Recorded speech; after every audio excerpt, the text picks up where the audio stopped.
here today. Good to see you. Listen, this might not have been always enjoyable to watch, but it was a heck of a game to coach in.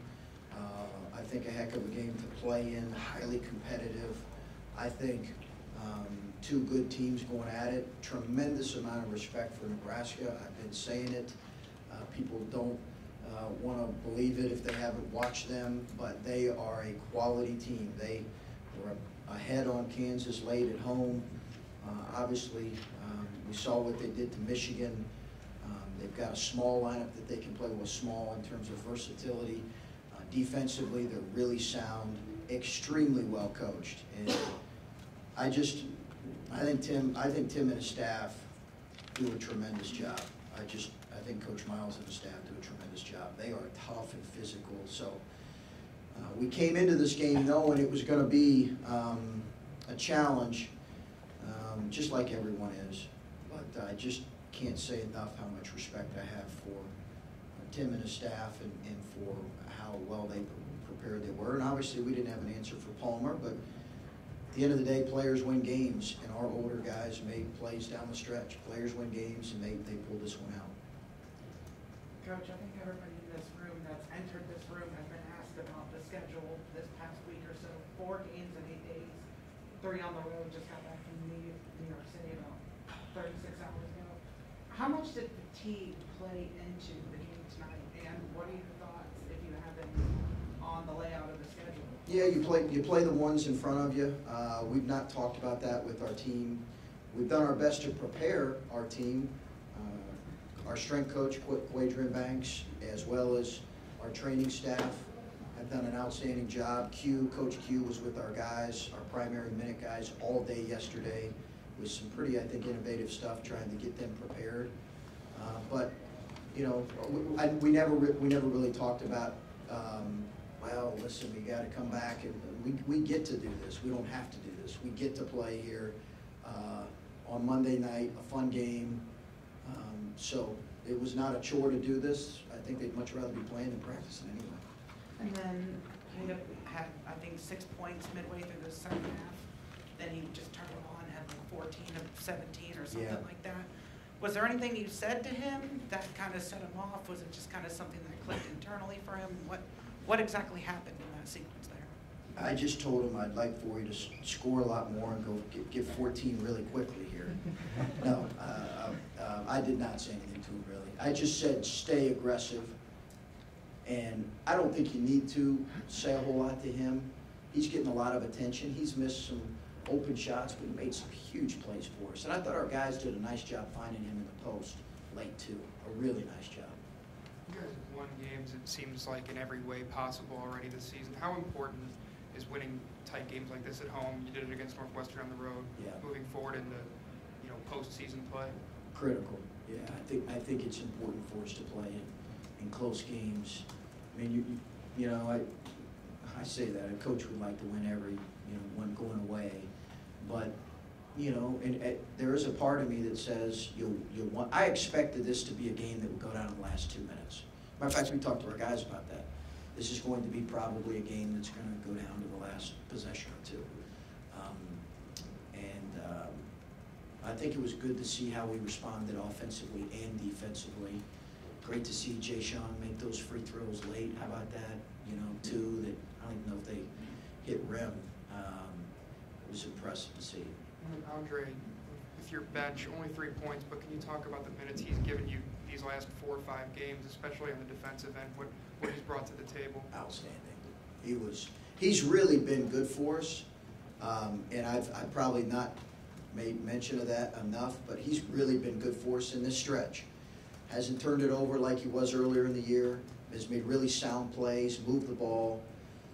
What a great skip for an open 3 that Kada passed to him, and he's just a good player making a good play. It was great to see. Obviously, I don't want to downplay the physicality of a game like this or what the physical effort it takes, but was this game as much mental as it was physical, given what you had just gone through? I think so. We did try to move on quickly after the Minnesota game to wet this one. was going to present, just like we need to move quickly on to Penn State. I just think our focus needed to get off of Minnesota. We cleaned it up just a little bit on Sunday, but really briefly. Really tried to put in a game plan for how we would attack Nebraska and how we would defend them. They have a 1-3-1 that's unique, that can really stymie you.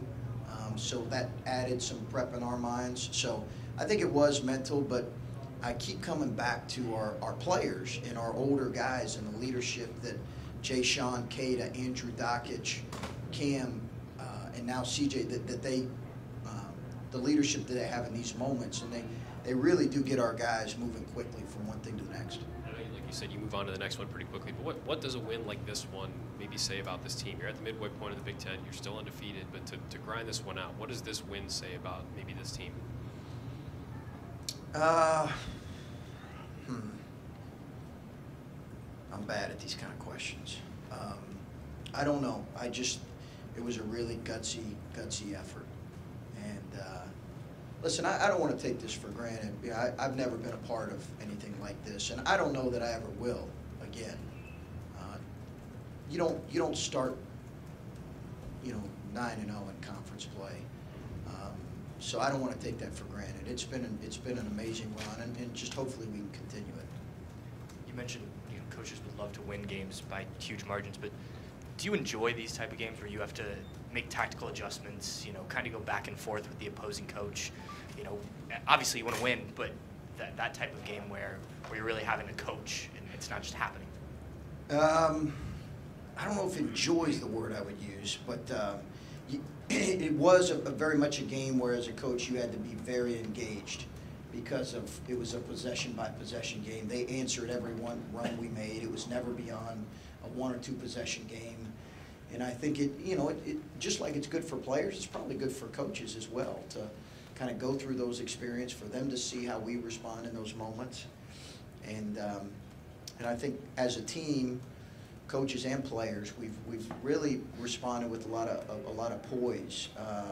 The players have in those moments. So I do think if you said, yeah, we do enjoy it. You don't enjoy it when you lose, but you do enjoy it when you pull it out.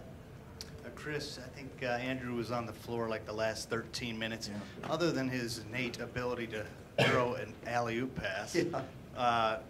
why that long? What did you see? Was that just an age thing, how he commands a huddle? Why was he in there so long? Yeah, all of the above. He's a connector for us. He's good defensively. And I think they were driving it so much that we needed a guy that he's very detail-oriented, extremely smart and cerebral out there as a player.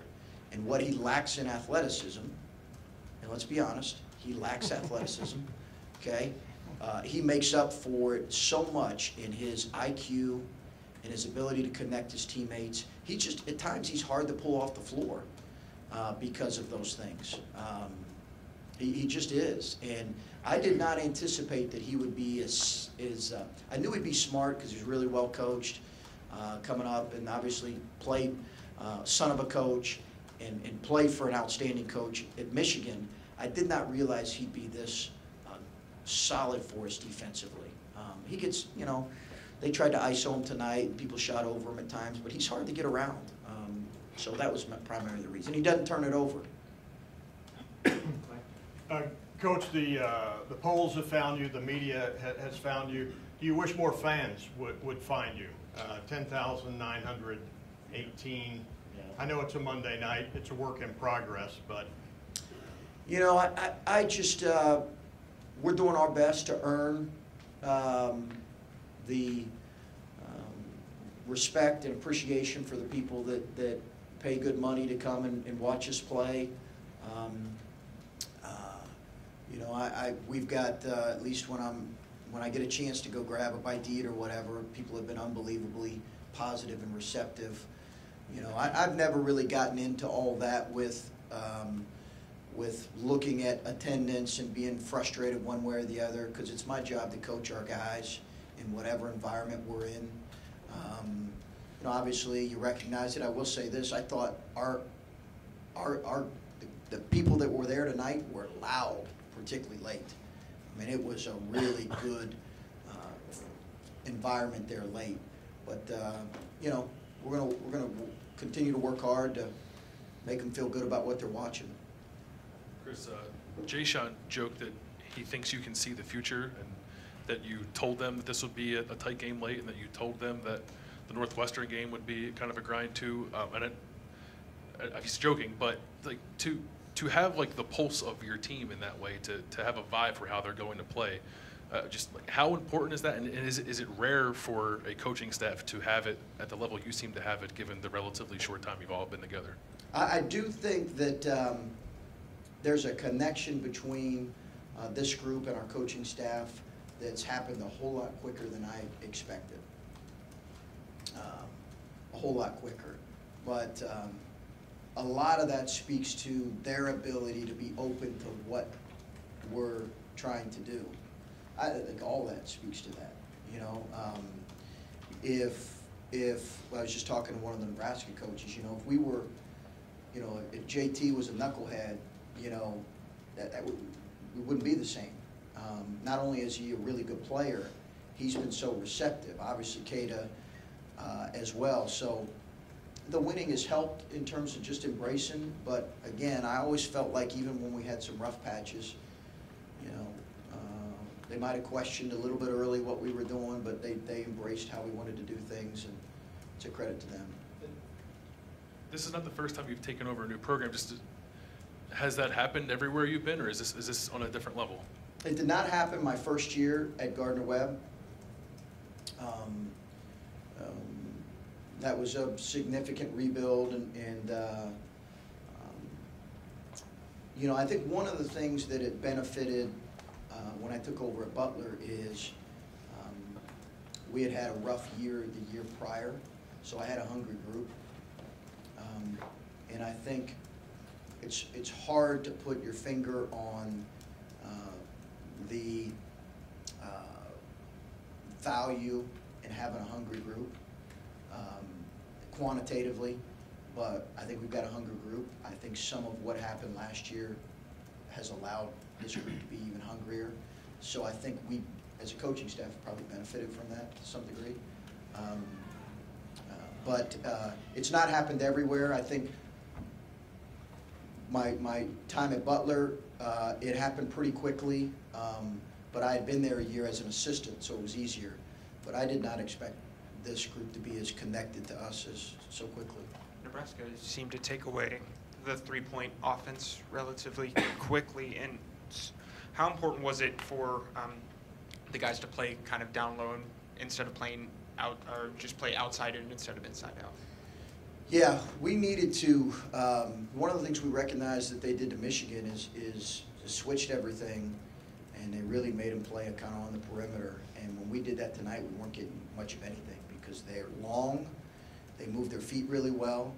So we did try to play through our post, you know, I think we were able to do that. It hurt us when Caleb got in foul trouble, but he was obviously really efficient in a short amount of minutes. And then Keita, again, their late help really helped us. Chris, everybody can see the way you guys play together, but just the pieces on the roster, how do you feel like those pieces fit together with some of the different roles that guys have and sort of different kind of players that you have? You know, well, I do think it fits well. I think that we always knew we were going to need another guard or two, so just adding, you know, those adding Musa, Kyle's a forward, but Musa, Kyle, Andrew Dockage to Caleb was important for us, really important for us. But I think we knew when Keita was going to come back from injury, it was going to be a little bit more unique because we're going to play JT more on the perimeter than what he had played in the past. We felt like he'd be capable of doing that. And then when you have a guy like CJ emerge, it really fits more. So we've had some guys raise their level and play at a really high level, and I think that's I don't know if that answers your question well, but I think that makes everything fit well. Yeah, no, I mean, it does because, it feels like with Caleb, you have an inside guy who can Yeah. do some things. You have 2 good ball handlers at the point now. You have a couple wings who can guard. Kata can score. Jay Sean does it all. There have been times here at Ohio State where it feels like they have a lot of players who are kind of similar. It just feels like to me this roster, there's a lot of guys you can see, well, that guy does that, and that guy does that, Yeah. and that guy does that, and then the sum of the parts is maybe greater than the individual parts because it just feels like they fit in their roles in a very natural way. Yeah, and that takes some time to develop too, as we all know. I do think it's hard sometimes. You know, I would have liked to play more guys, more minutes today, but you can't do it all at league play. If you look at Nebraska, they're kind of the same way. There's just the way it is in some games in league play. But there is an embracing of roles that's required, and you know, we tell our guys all the time that you can either embrace it or you can fight it. If you fight it, you're only hurting yourself, because it's evidently it's eventually going to show up in how you play. If you're fighting it, you embrace it. Andre Wesson's a great example. He's really embraced it in the last couple weeks, and look how valuable he's been for our group. We don't win the game tonight without him. Coach, you were able to get 5 deep into your bench pretty early today, although they only came up with 3 points. They had a few key steals and rebounds. How important, I don't need to keep harping on the tough schedule, but how important is that for you to get spot rest for your top guys and your starters throughout the game and early? Yeah, I think it's really important. We weren't able to get kind of CJ, JT, and Kata a whole lot of rest tonight, which I would have liked to. 37, 33 is a lot, but you know, we're going to continue to trust and use our bench. We played 7 guys over 20 minutes, which is kind of normal. But we need to continue. Obviously, for Thursday, we need to probably utilize our bench even more if we can.